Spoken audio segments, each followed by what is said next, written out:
Bom dia a todos. Não é com alegria que nós estamos fazendo isso aqui hoje, protocolando esse pedido de impeachment do ministro Barroso. Só que, infelizmente, não dá mais. É preciso traçar uma linha do que é republicano, do que é democrático, do que é correto, para que fez o ministro Barroso. E todos, eu tenho certeza, entenderão, até o ministro Barroso, esse nosso pedido de impeachment aqui hoje. O que ele fez foi só verbalizar aquilo que milhões de brasileiros observaram nos anos de governo Bolsonaro, durante o processo eleitoral e após o processo eleitoral, com essa covardia ilegal e arbitrária que foi feita com Bolsonaro de deixá-lo inelegível, sem nenhum fundamento. E eu quero compartilhar com vocês aqui hoje algo que eu não costumo falar muito em público, mas eu, pessoalmente, nos 4 anos de governo Bolsonaro, trabalhei incansavelmente para distensionar relações do governo com o Supremo. Perdi a conta de quantas vezes eu tive reunido com ministros do Supremo para mostrar o lado, a cabeça do presidente Bolsonaro, tranquilizá-los de que não havia nenhuma tentativa de ruptura de nada, que ele só queria paz para governar, algo que ele não teve nos seus 4 anos. Eu nunca havia assinado um pedido de impeachment de ministro Supremo. Eu fui contra, sim, é importante trazer isso a público também, a CPI da Lava Toga, porque qual presidente da República que quer uma CPI aberta durante seu mandato? Nenhum. E uma CPI que não tinha um objeto bem definido, uma CPI que jamais seria instalada, e uma CPI que seria, sim, uma declaração de guerra do governo contra o Supremo Tribunal Federal, o que eu não concordo, nunca concordei com esse tipo de ataque a instituições, e coisa que o presidente Bolsonaro também nunca fez. Então, eu sou testemunha de que isso tudo foi tentado.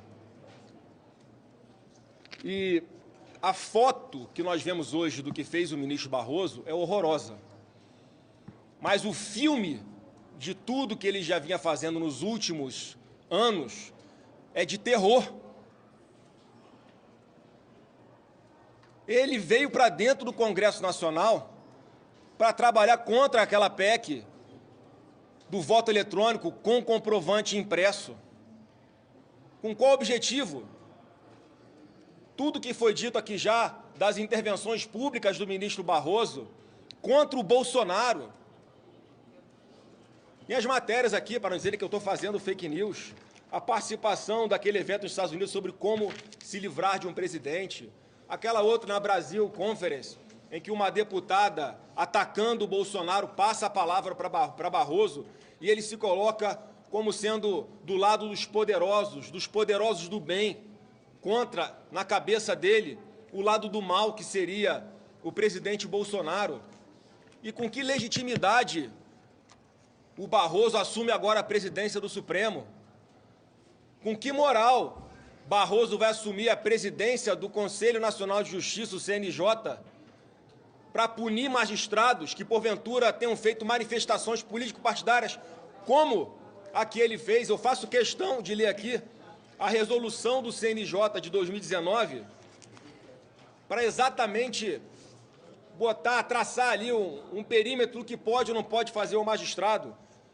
É a resolução 305 de 2019, que é exatamente o CNJ dizendo que o magistrado, estendendo ao plano virtual aquilo que os magistrados já eram vedados de fazer no plano material, vamos colocar assim. E diz lá o artigo 4º, constituem condutas vedadas aos magistrados nas redes sociais. Inciso 2º, emitir opinião que demonstre atuação em atividade político-partidária ou manifestar-se em apoio ou crítica públicos a candidato, lideranças políticas ou partidos políticos. Com qual clima ele vai assumir o CNJ? E quando tenta justificar o vencemos do bolsonarismo, a emenda sai pior do que o Zoreto, porque não pede desculpa a Bolsonaro, mais uma vez ataca Bolsonaro, querendo dizer que respeita os eleitores, mas é contra práticas atribuídas a Bolsonaro que só existem na cabeça de políticos de oposição, que criam narrativas para atacar o presidente Bolsonaro. E, por fim, eu quero aqui, mais uma vez, falar que eu sempre tentei conversar com o ministro do Supremo para que houvesse uma autorregulação, sim, por parte deles, para que se resolvesse internamente esses arroubos autoritários por parte de alguns ministros. E agora uma parte da imprensa, inclusive, começa a repercutir dessa forma, inclusive perguntando, né, já que alguns ministros se acham salvadores da democracia por terem atacado e trabalhado contra Bolsonaro, quem vai nos salvar dos nossos salvadores? E é por isso que chegamos a esse ponto aqui hoje de ter que formalizar o impeachment de um ministro do Supremo Tribunal Federal, repito, sem nenhuma satisfação, sem nenhuma alegria. Mas os remédios que foram usados e continuam sendo usados para supostamente defender a democracia, arrombaram a nossa democracia. São perseguições, narrativas falsas criadas o tempo inteiro, cassações de parlamentares, prisões de parlamentares, desmonetização de pessoas que vivem de redes sociais para ter o seu ganha-pão, e censura à imprensa, tentativa de fechar um veículo de comunicação. Aonde vamos chegar? Então eu quero fazer aqui um chamado a todos os ministros e políticos sensatos que de verdade querem buscar uma pacificação desse país, que não vai se fazer com impeachment de ministro, vai se fazer com o encerramento desses inquéritos que são buracos negros, aberrações jurídicas, que puxam para dentro, enquanto estão abertos há anos, novos fatos, conforme a conveniência de um ministro do Supremo Tribunal Federal. A pacificação passa pelo encerramento desses inquéritos, a pacificação passa por nós aqui no Congresso, sim, para satisfazer a suspeita e a desconfiança de milhões de brasileiros que esses remédios não foram suficientes para impedir que eles pensassem ou desconfiassem do processo eleitoral. A gente tem, sim, que discutir e botar em plenário para votação a PEC que implemente o voto digital com o comprovante impresso urgentemente, porque senão teremos sucessivas eleições em que os eleitores vão continuar desconfiando, queiramos ou não. E toda a dificuldade que foi criada para tentar impedir que esse assunto avançasse gerou ainda mais desconfiança na população, como nós cansamos de alertar. Sempre buscamos camadas de segurança e transparência para o processo eletrônico, que não é de agora, não é dessa eleição, não é de 2018. Desde 1999, até José Dirceu já dizia isso. E, no entanto, hoje nós vemos a perseguição ao Bolsonaro por ter defendido isso. Até Flávio Dino.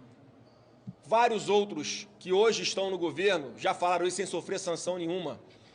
Então, como é que hoje temos uma PGR que quer identificar os milhões de seguidores do presidente Bolsonaro em redes sociais de maneira a constranger, a mais uma vez tentar fazer uma pescaria jurídica sem fato, sem fundamento nenhum, para constranger, investigar, tentar concluir essa narrativa de que o Bolsonaro tem algo a ver com o 8 de janeiro. Para milhões de brasileiros, a responsabilidade do 8 de janeiro é de ministros que tiveram atitudes como essas, de não buscar uma transparência em todo esse processo que eu citei aqui. É legítimo pensar assim? É legítimo. Qual o crime que tem nisso?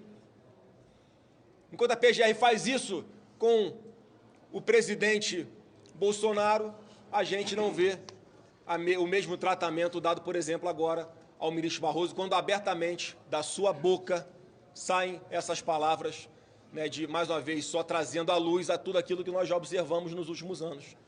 Então, mais uma vez, quero lamentar, temos que chegar a esse ponto, mas é necessário, e eu espero, sinceramente, que o presidente do Congresso Nacional, o presidente do Senado, Rodrigo Pacheco, não sente em cima desse pedido de impeachment, que tem todo o fundamento.